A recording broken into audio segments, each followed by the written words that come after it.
What's up guys, welcome back to the channel. Today we're going to be addressing an issue with the new crew cab. This truck is overcharging, so today I'm going to show you guys how to fix that. A couple different ways you can fix it. Some are more temporary than others and some are more permanent, but it depends on how much money you want to spend.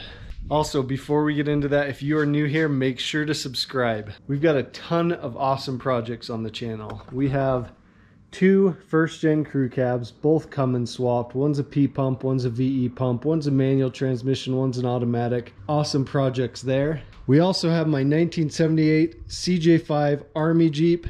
So we're going to tear this down completely. We've got this Kubota V2203 diesel engine that we're going to be putting into that. If you didn't see the video on me starting that engine, I'll link that above. That was a fun video. It was really fun to see that motor start up.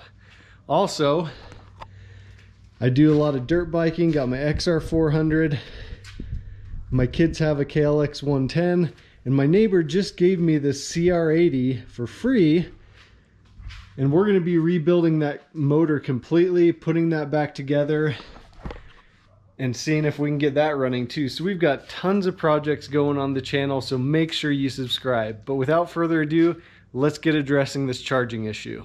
Alright guys, I'm going to interject right here real quick like. What I was expecting to be a very straightforward tutorial for you has not turned into that. I'm filming this near the end of the video, but putting it here because I've got an issue. I can't figure it out. I want you guys to watch the entirety of the video because I need you guys to tell me what did I miss, what did I overlook. I need some help figuring this out. The truck is still not charging after doing many different things. So watch the video, watch carefully, and please, please comment below. Give me your thoughts. Even if you're new to these trucks, comment below. I want to hear what you guys think as well. I'm not just looking for the seasoned mechanics to tell me what they think it is. I want everyone to help out, and I think together we can solve it. So without further ado, enjoy the video. And we'll do an update video after I read your guys' comments and go back and actually get it fixed. All right, so the best way to check if you're having an overcharging issue is to get a voltmeter and hook it up to the battery when it's running. Usually when these trucks are running, they should be running between 13 and 14 volts. So when I pick this up, the voltage gauge in the dash was reading really high, which who knows, can you trust an old gauge like that? So I checked it out and it was running at 16 volts, which is too high. That'll kill the battery. There's a couple options you have to fix that charging issue. Many of you, your gut reaction may be to replace the alternator.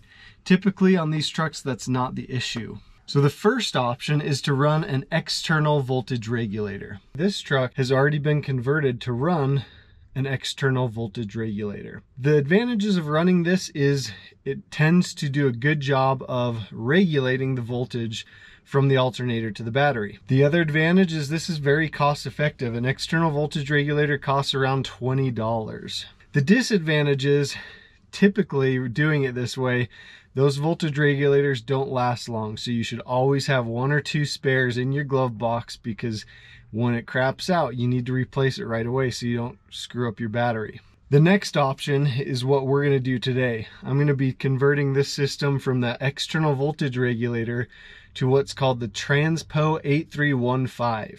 Okay, this is a system that you attach to your stock alternator, and I'll show you exactly how to do it.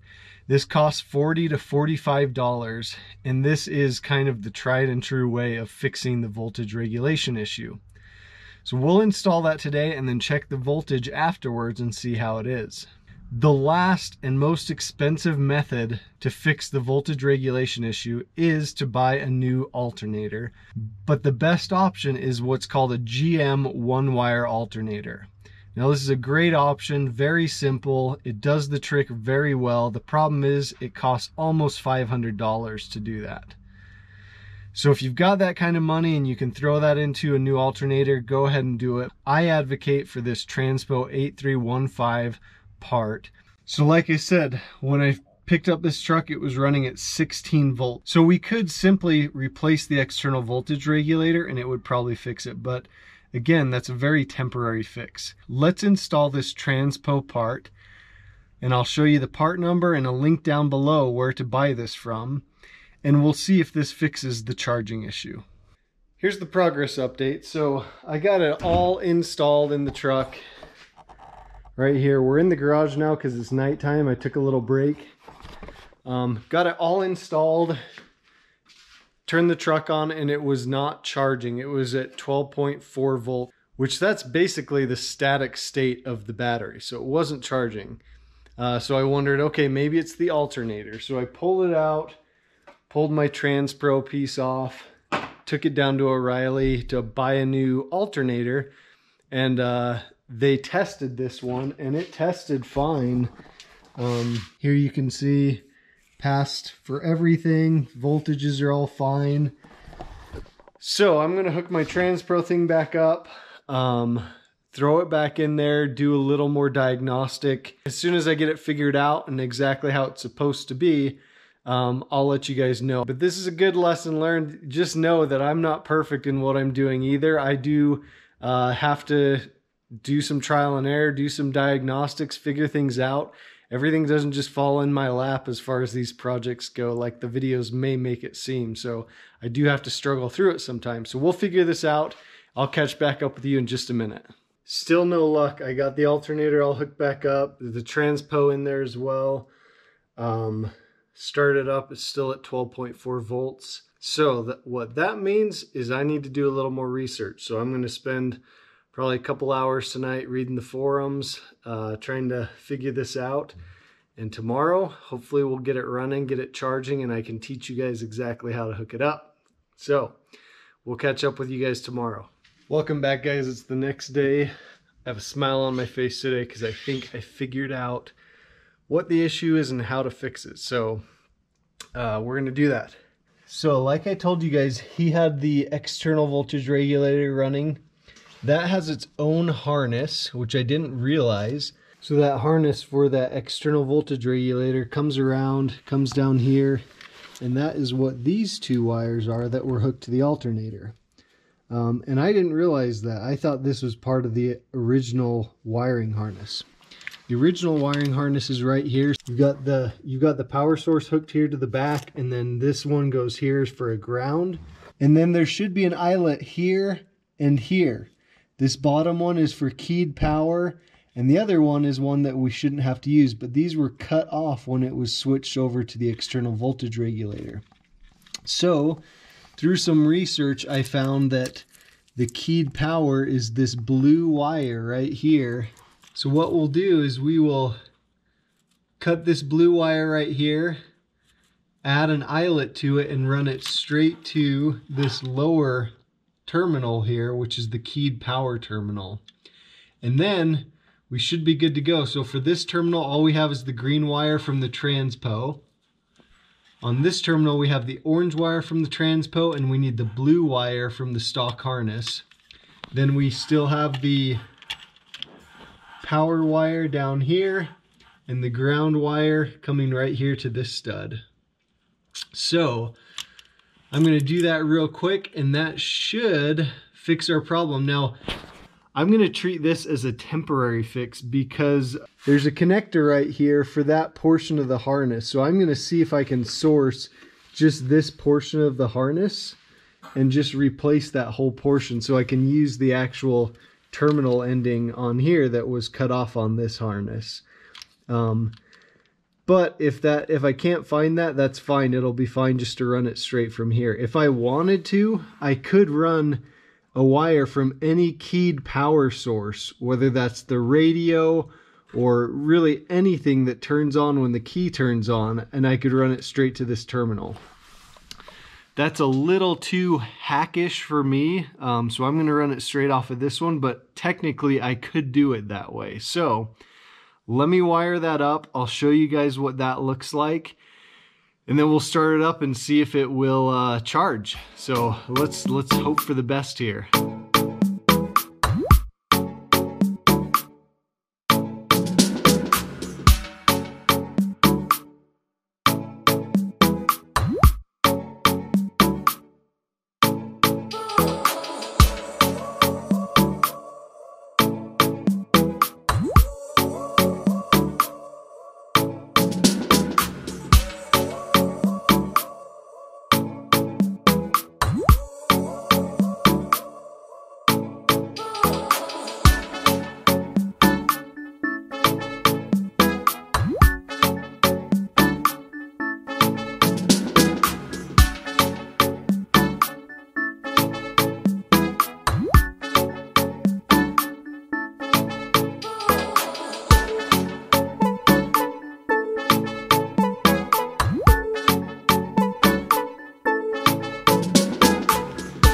Alright guys, we got it all set up.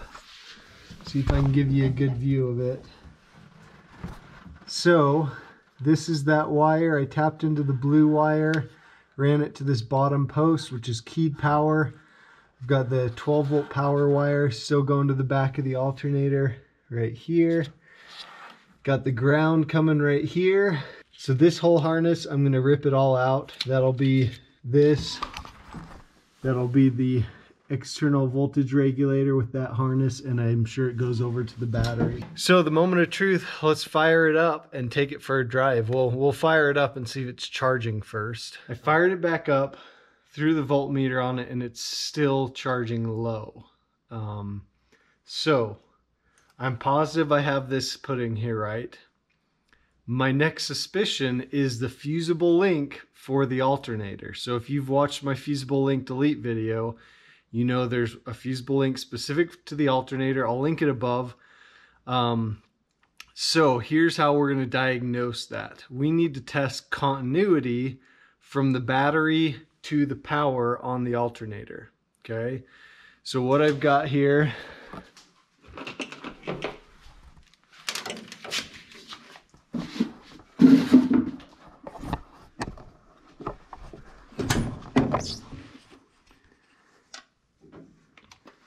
I've got my voltmeter, so it's set to continuity, which that's what the omega symbol is. And basically what we're testing is it a circuit? Does the wire have complete flow, or is there a blockage or a break somewhere? So if I touch both ends to that wire, it should drop down to 0. Okay, that means it's got perfect flow. There's no obstruction in the flow. Alright, so I've got the voltmeter here. So technically if I put one probe on the positive terminal and the other probe on the 12 volt power on the back of the alternator, it should go to 0 because that should be a complete connection and it stays at 1. So something in the connection is not right. Now, to further diagnose that, got the voltmeter right here. If we come over here, this is the connector for that alternator wire, okay? And this goes straight around the engine bay over to the fusible link. So what I've done is I've disconnected that. I'll put one probe there on the power, the other probe in the connector, and it zeroes out. So this wire, this connector to the alternator, that portion of the wire is fine. I can now I'll put one probe in and the other probe over on the positive terminal, and again it stays at 1. So there's some obstruction in the power wire to the alternator. Now if I had to put money on it, I would guess it's the fusible link. And my guess is that fusible link probably blew, it stopped charging, and so instead of replacing the fusible link, he switched it to an external voltage regulator, which I don't blame him. That's totally fine, and that's what most people do. But this transpo kit is a much better internal voltage regulator, and I think it'll do better than having to keep replacing those external voltage regulators. So here's what we're going to do, and hopefully this video doesn't get too long. But I'm going to replace that fusible link with the 150 amp mega fuse and run it straight off the battery through that mega fuse.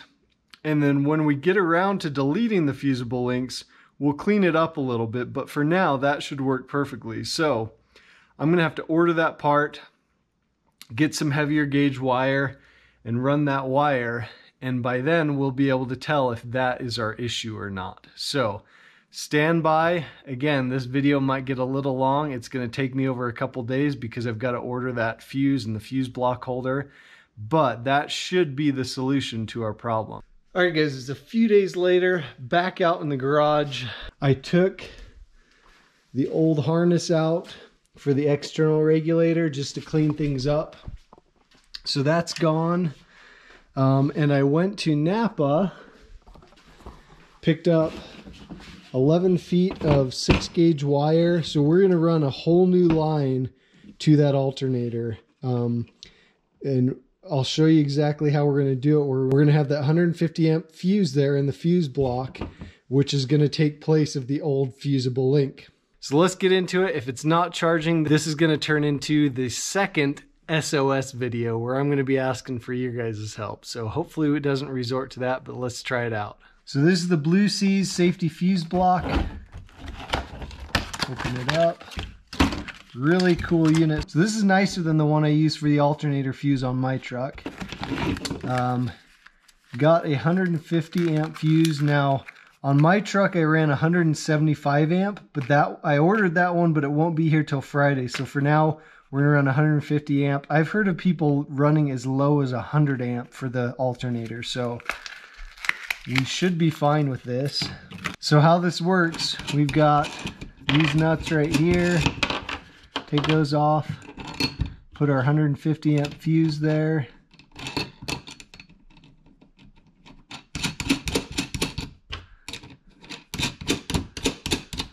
Just like that. Then we'll have our wire going off around the engine compartment up along the firewall to the alternator. And then this will have a wire come off of here that goes straight to the battery. So let's hook that up. I'll show you that all wired up and then we'll put it in. Little update, not good news, but I got everything hooked up. Got my new wire, ran from the battery terminal to the fuse block, to the fuse, to my new cable. It goes around. It's not put in place yet because I wanted to test it before I zip tie everything in where it should be. Comes around. It's hooked in to the alternator harness. Everything is hooked up here how it should be. We got the ground, we got the power. This goes to a ground up on the front of the block. I actually pulled that. It was fairly corroded, so I cut it off, put a new terminal on there, so that's fresh. But it is still not charging. So what I thought was going to be one of my great tutorial videos for you guys has turned into anything but that. Not to say I haven't learned. I've learned a ton already on this, but I need your guys' help on this. What did I miss? Did you see anything I hooked up wrong? It's got to be something simple. I just don't know what it is. I'm not frustrated with it because I enjoy this diagnostic process, but I'm just curious, did you guys see anything that I missed? So comment below, please help me out. Let's get this figured out. I want to go take this truck on a drive so you guys can see how it drives, see the manual transmission, hear the Super B turbo. So help me out below. Let me know. Give me some ideas. What did I miss or what did I overlook? Thank you guys for your help. I've done this before with an issue and you guys were able to help me solve it. So let's do it again. So without further ado, we're gonna end this video here, but I'll look forward to seeing your comments below. I'll keep working on it as you guys comment. And once I figure it out, of course, I'll film another video and tell you guys what it was. So thanks again. We'll see you guys in the next video.